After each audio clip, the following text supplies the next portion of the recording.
So for this Perkins project, I'm going to show you just how the peer reviews work for an online course. And I'm just going to go into my old course here. So I'm using an LMS called Canvas, and as part of that you can create an assignment that is peer reviewed. So I'm just going to go into an assignment here that we worked on. I've got all these drafts, so the idea is here that you've got your draft assignments and then you've got your final assignments, and by working iteratively through this, the students can give themselves feedback, or not themselves, but each other feedback.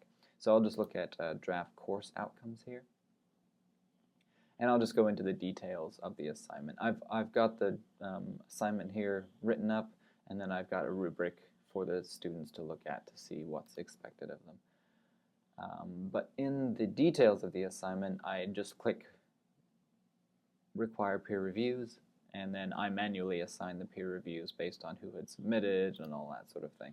So as the instructor, I can now go in and I can see all these peer reviews, and here are all the student names. They're blurred out, of course, but then I can see who has completed them and who hasn't. So I can actually go in and take a look at this submission, and on the right hand side is all of their feedback here. Take a look at each other's work and learn from each other and give each other feedback. Now they can take a look at the rubric as well, and they can grade each other based on that rubric, and so they can actually tell each other, hey, you're kind of lacking in this area or something like that.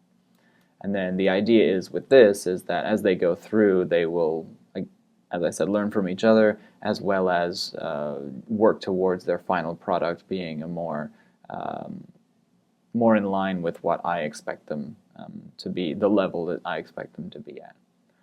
So over here for the student, it'll say submit assignment, they've submitted it, and then it'll say peer reviews assigned over here. And all they do is just click on the name, and then they would go in and grade it. And that's how peer reviews work for an online class.